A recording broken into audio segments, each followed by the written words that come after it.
Hello, and welcome back to Pillars of Before I Eternity. knew it, the Stelgar was on top of me, and I was face down in the dirt. Arrow to the throat. That stops him. What? No! I was spirit shifted, and she was in heat, so I aimed for the throat, but not with an arrow. It's way too early for that kind of jokes, okay?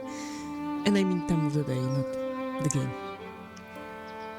Two wood elves, a man and a woman, wear colorful robes embroidered with a matching emblem, a winged egg. Apart from their clothing, they couldn't be more different. She folds her arms and continually scowls at the broken walls around them. He, on the other hand, mutters prayers, his shade-dappled face as tranquil as a cloudless sky. Just how are we supposed to worship the Sky Mother from among the weeds, This is a disgrace. Calm yourself. We should be grateful that she protected us from the winged terror. Besides, even here we have a visitor. What's this winged terror you speak of? A dragon. One that has taken up residence in the Nest, the true temple of Helia, and slain many of her faithful. And one which a new one has been in favor of killing from the beginning. But no, you advised caution. Now word spread that the dragon ate a few of our followers, and anyone willing to slay it wants an Anumphos ransom for the job. I told you a larger party wouldn't stand a chance. By the time the first half reached the top of the mountain, the second half would still be stuck in the pass. They'd be burned alive. Contrary to Anuin's suggestion, I am in favor of sending someone to kill the dragon. But I suggest a smaller party, and one willing to seek Helia's blessing. He gives you a curious look. I could go after this dragon. You could. What she means is that this is no mere drake, but a fully grown dragon, and one that has willingly moved into a populated area. You'll want every advantage at your disposal, including the blessing of the Sky Mother herself. I would suggest that you petition her directly at Ter Evron, if you haven't already. She points to a path on her right leading north and up a slope. You'd want to follow this path here. You'll pass through the north well, but the way up the mountain continues from there. It's near one of those big circles laid by the builders. Okay, let me ask you about something else then. Go ahead then. Language is also sacred to our goddess. Something else you wish to speak of? A chanter named Delem told me he could restore this district with his songs if I found some exotic birds for him to eat. And if he told you that you could jump off Madam Bridge and sprout wings, would you believe that too? It's a foolish superstition and nothing more. The Queen of the Birds blesses us with her attendants so that we can hear their songs, not eat their flesh. Or do people from the White That Wens eat their teachers? Come to think of it, I can't imagine there's much else to eat out there.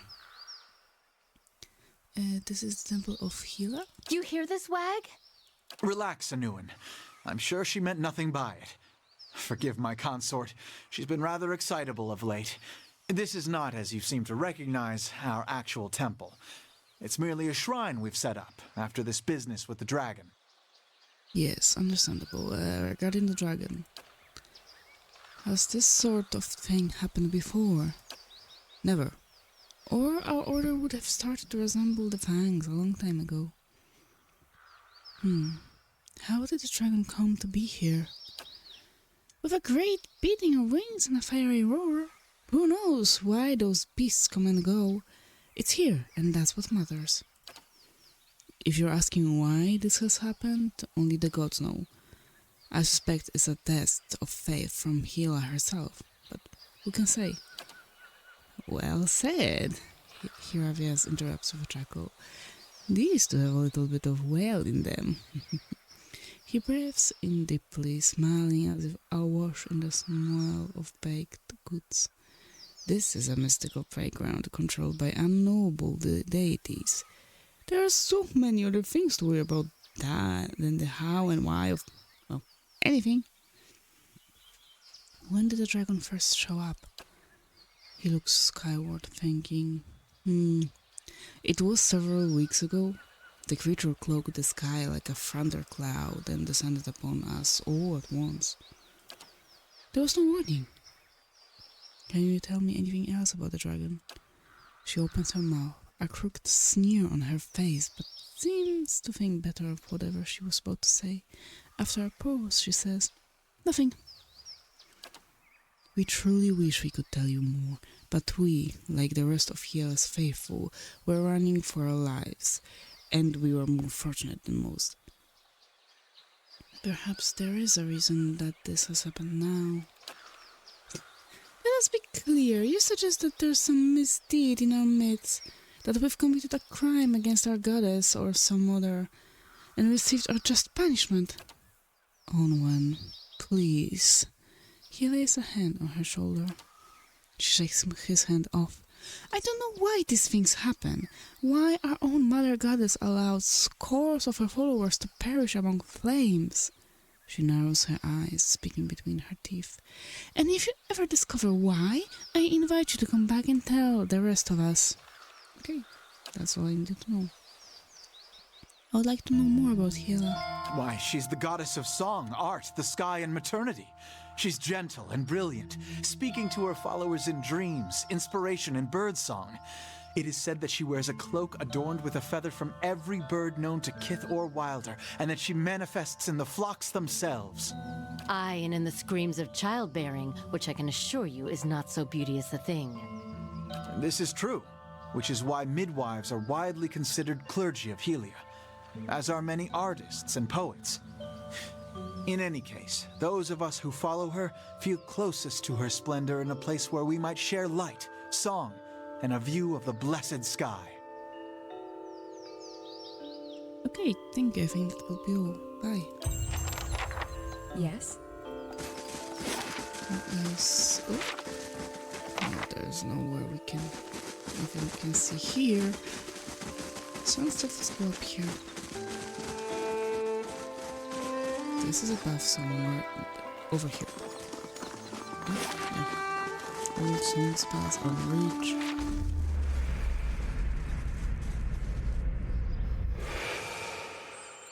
No. You didn't. The chill of Rimergon's oblivion. The mindless beast, easily brought to heel by the fire.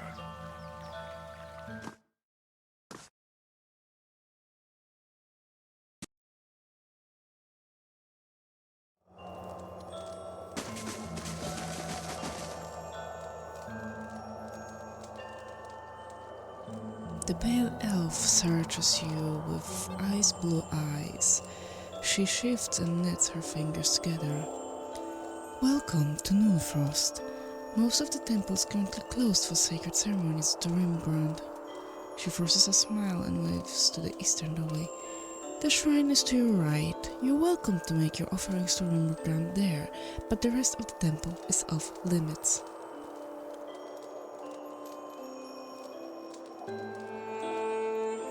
Why is most of the temple closed? As I said, we are in the middle of sacred ceremonies. They're rather complex and we don't permit outsiders to witness them. She glances at the elves over her shoulder. Others of my clan can get rather touchy about them, which is why you should visit the shrine and take your leave. Her eyes dart between the two doors on either side of the room. If that's all. It seems the cold has spread from Newfrost.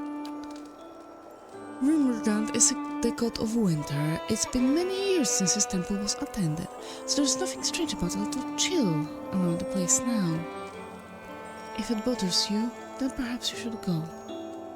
Please tell me about Rimmergand. You are also from the White that went. How is that you don't know Rimmergand? He is the god of cold, entropy, and collapse. Many see him as a harsh god, but few recognize that he also gives life in his own way. All things wind to a merciful end in its shadow, only to feed creation elsewhere. But he is a silent god, and his ways are mysteries. To follow him is to accept inevitability without explanation. In this matter and in the legacy, it seems the gods are often silent when we most crave guidance. What are you doing here? My clan journeyed from the wide Wends to pay homage to Rimmergans here in Noonfrost.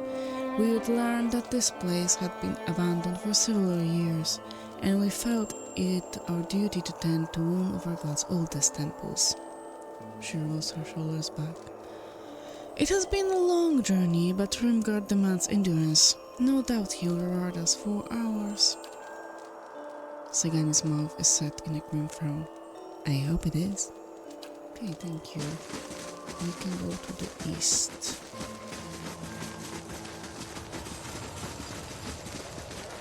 I mean... It's no trouble. Hope that helps.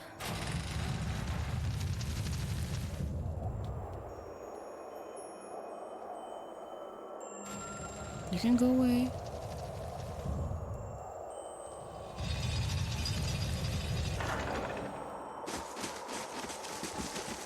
Maybe I should be sneaking around.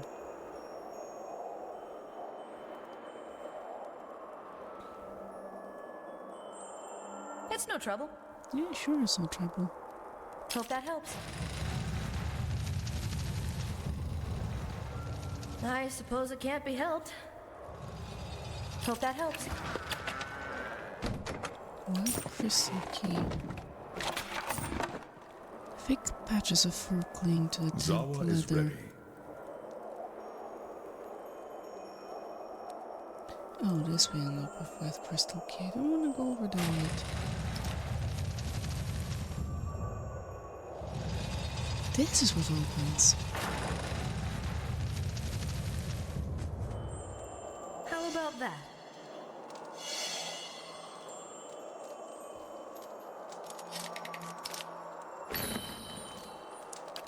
A wand.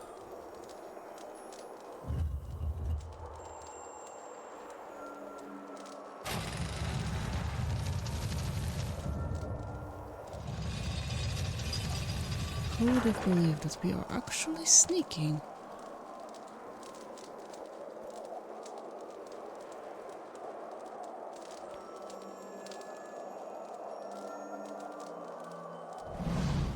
As you near the platform, the temperature drops sharply.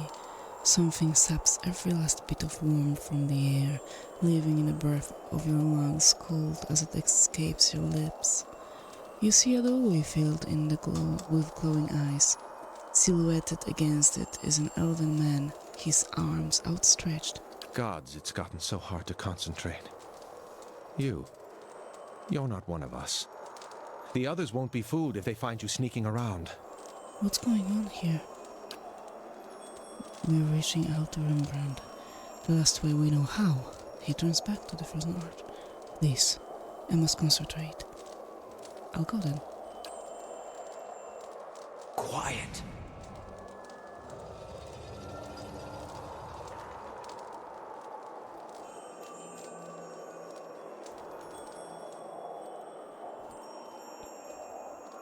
Also, there's seats over here as well.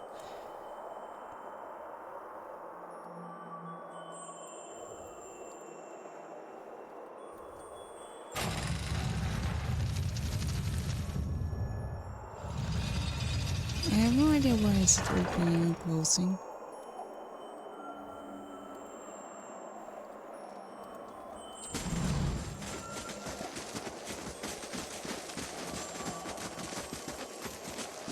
The pages of the stone glisten under a thick layer of frost.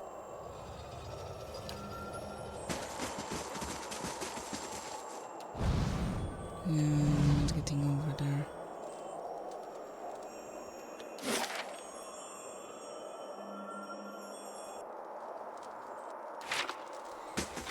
There's nothing for us to do at the Moonfrost yet, so I'll leave them be.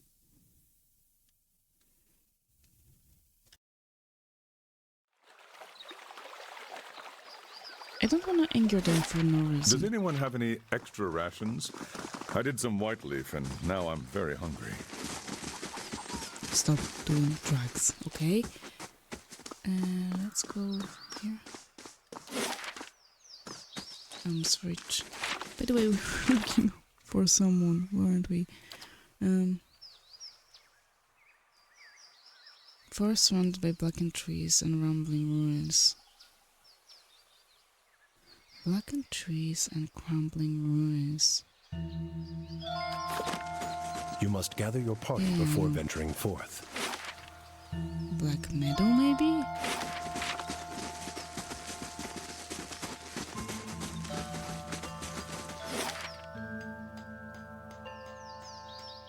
Oh, we've been to this. Oh, temple is over there, so we must go up. So let's go up to the dragon. Why not?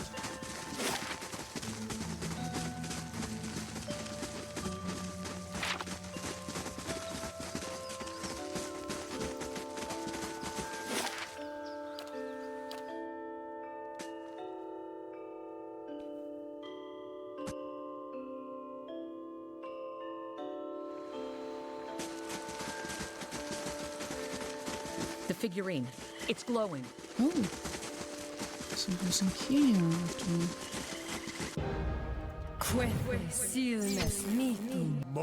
Lavaru, beyond sea!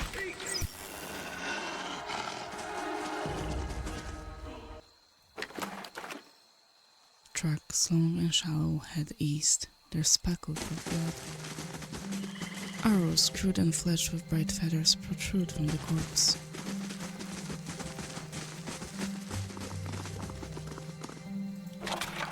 I'll take a look. No, nothing. The inscriptions on this altar are almost unreadable under a layer of thick moss. Pay homage to Hela. Can we go up? No, we can't go up there. It looked like it was a way up.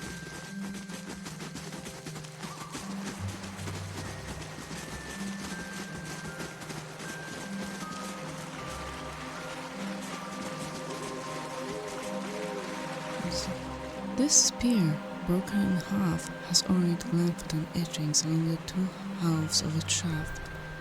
The wet wood shows dents stained green and with moss, probably from impacts against the river rock.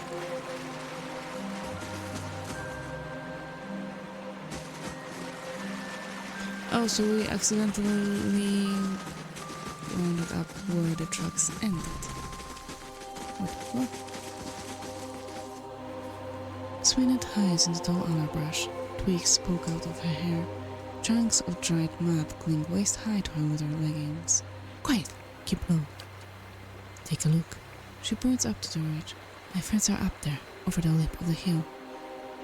There were signs of the battle at the camp. Queen nods her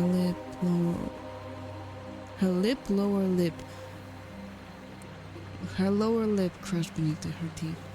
I wasn't fast enough. Oxford and Fangs. Madron burned them all. How did the Fangs get here? Gwyneth looks down to her feet, shaking her head slowly. I cut a deco path, set false campfire, and dusted over every footprint I could find. It didn't solve them much. That's all I can do. Maybe you can find a way around the Fangs. There's got to be another way up to the ridge. She wipes away the sweat from her brow, her glove leaving behind a dirty smudge. You aren't dressed like my man. Perhaps you could try talking to the Fangs. They might not think you're with us. She grabs your hands, squeezing. Please, help. I already have enough friends to bury. Mina releases your hand and crouches down into the vegetation, bleeding back into the brush.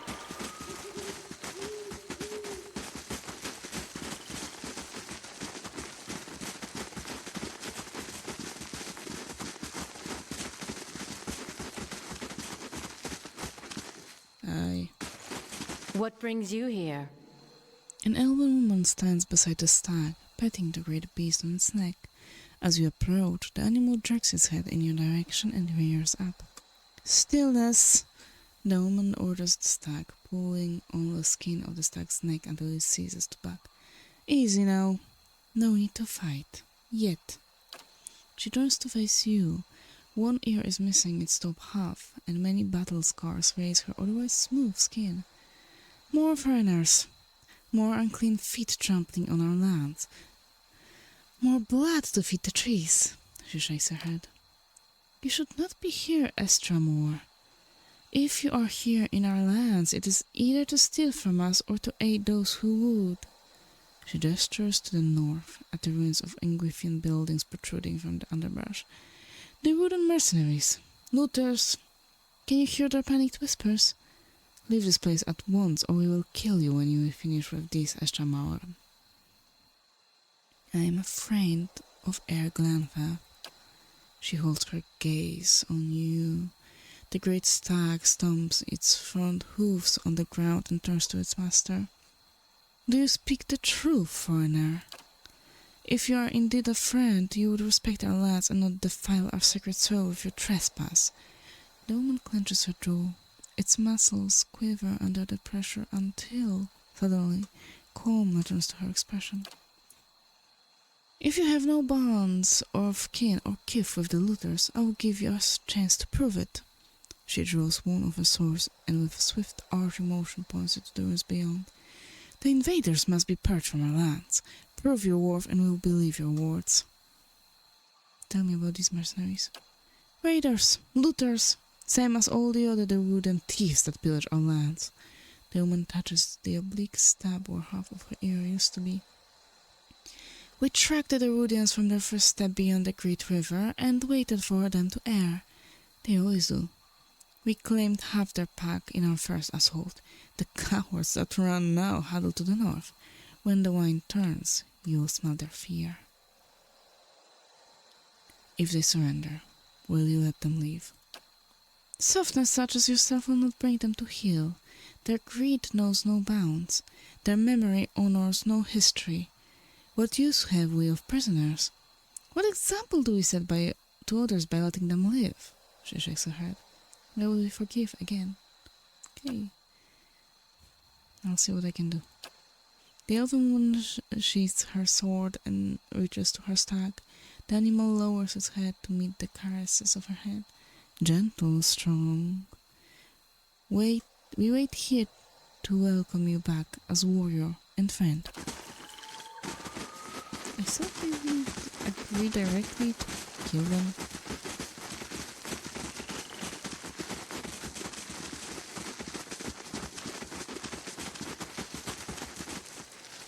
Stop! Friend or foe? The man in blood-soaked armor points his blade at you as his wounded and weary comrades flock into position behind him. A trickle of blood runs from a cut on his brow down to his neck, staining a locket worn on a gold chain. You're not Glenfadan. He tightens the grip on the sword's handle. By Magran, friend or foe, I said. Calm down. I'm a friend. Sword still pointing at you, the man gives a sideways glance to his companions and nods. The mercenaries lower their weapons. By the flame, the hero of Defiance Bay, our rare and welcome sight. Friends this far from home. He lets the weight of his sword lower his arm. He gives a concerned look to his mercenary companion. Look at us, hiding in the rocks and holding in our guts, he points out. The fangs. They've blooded us now we're trapped. Queen F sent me. What happened? Resourceful girl. The captain halves a chuckle before returning to his humorless frown. We assumed the Glenfadans killed her before coming upon us. I'm relieved she's alive. Doubtly relieved she brought help. He rests his sword, still caked with blood, across his shoulders. The tribesmen ambush us just as we made camp. The fight was a lopsided slaughter. In the melees, someone tripped through the campfire. We were lucky in that regard. The stench of burning flesh and the choking smoke obscured the scene, and a few of us managed to withdraw. We ran to these ruins to regroup, but now we're trapped. The face painters are just south of our position and they have us cornered. No doubt they're happy to let us starve while they rest and rebuild their strength before attacking anew. His left hand idly toys with a locket worn around his neck. Seems this is where we will be making our last stand, he mutters as he clenches the gold ornament.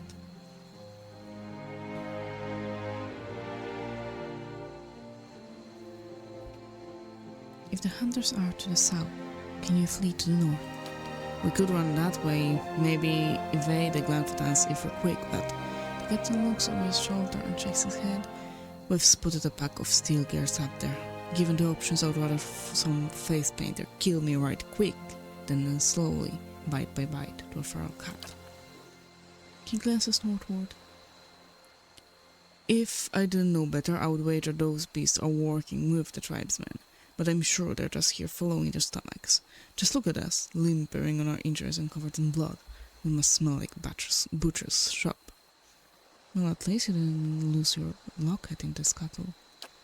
Focusing on the positive, he asks with a laugh as he flips the locket between his calloused fingers. This is for my son, for when he's old enough to be trusted with such things. Born a few months ago. Not hollow, he'll be praised. Told my beloved the child would want for nothing. He looks you in the eye with an embarrassed smile. Probably should have also promised her I wouldn't throw my life away treasure hunting in Air Glenfath. Here's hoping the boy gets his smarts from the mother's side of the family. Okay. I'll believe it.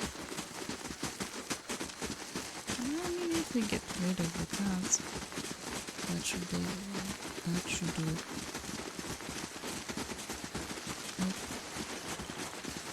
Harder still? Yeah.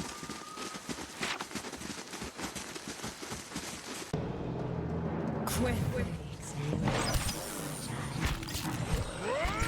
Ready, Roger. That's for my friend. Why you guys won't? Ready, Roger. Got an arrow for this one.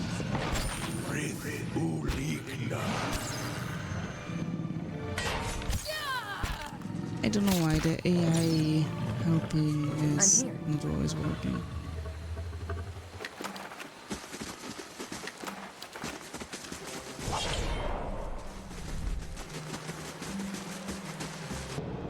That's a big one. And one with a soul?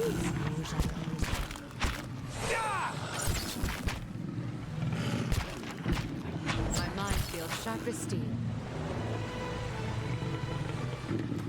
Certainly.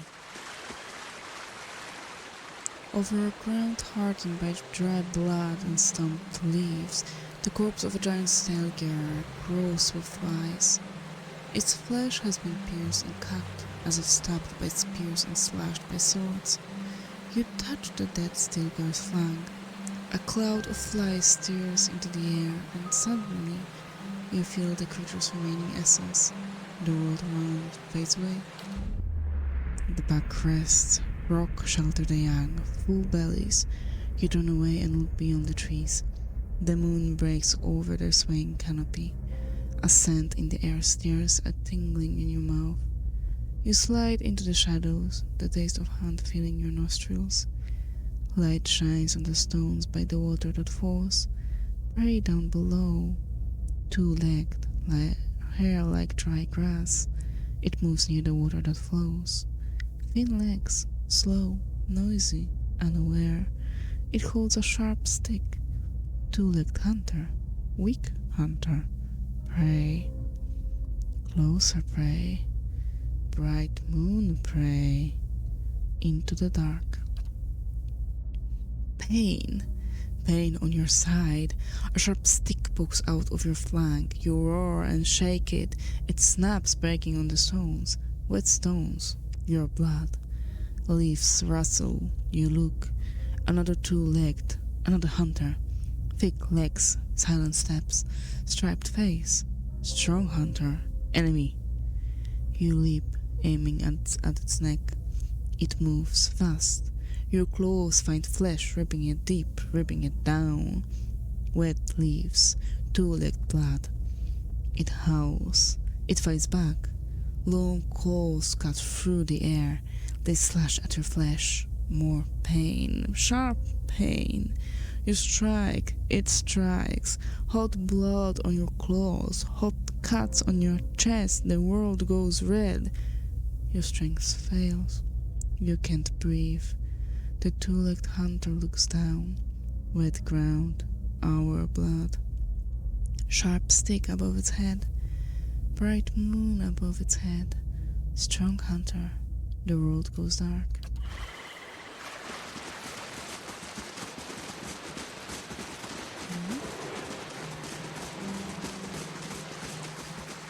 And this is where the hunter ended. But no, there were supposed to be two of them.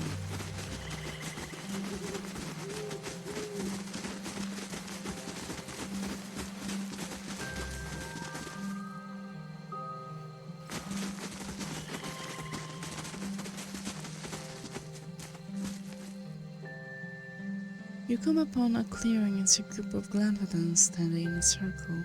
Sagani glances from the address that you write to the hunters, looking for a connection. Meanwhile, the hunters turn and notice you. Their bows are drones. What are you doing here? You mock us? Even the keepers of the stone will honor us after this hunt. They step aside and turn to you, and as they do, you see something on the ground behind them. Lying amidst the ferns is a white stag. Dark blood mars its brilliant coat, and its sides tremble with quick, shallow breaths. You feel a presence in the beast, something ancient and familiar. Before you can speak, something thumps to the ground. You look down and see the Adra bear, its bright glow flickering. Auric's shadow.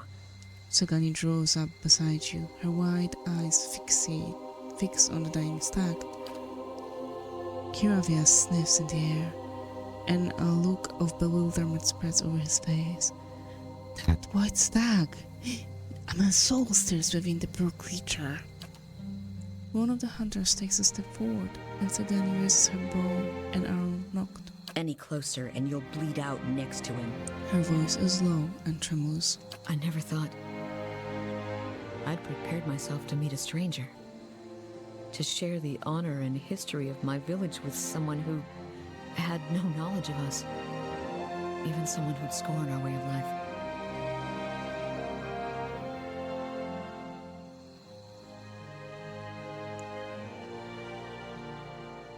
Say nothing. I was going to tell him about the years of abundance in Masuk. How his granddaughters have hunted caribou, and his grandsons made our walls strong. But he'll be gone in minutes. Trust your instincts. He must know that Masuk remembers him. She kneels by the fallen stag, placing her hand on its head. She begins speaking. She tells Parsok of prosperous decades, of the grain trade that has sustained them through long winters. She recites the stories told about him and speaks of the new elders who have followed in his footsteps. The stag takes a final shuddering breath and falls still. If you've finished your chanting, we need to get to work before the meat spoils. Did your elders teach you even a mouse dropping's worth of decency? There will be other kills to dress and eat, but there will only be this one chance for Sagani to say her due respects. Have you no respect? A great soul inhabited this body. She takes the lusterless Adra figurine. And it's gone now. What's left is our kill. How can you show so little regard? Coming from people who revere stones and long-dead Audra. It's not just worshipping stones, you fool. It's about respect for what was built by those who came before you. Persok means to you what those long-dead Audra mean to us. She slanders the builders.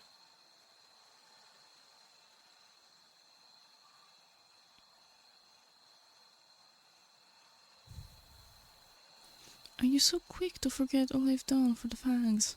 Very well. We leave you in peace, then. Good. Go.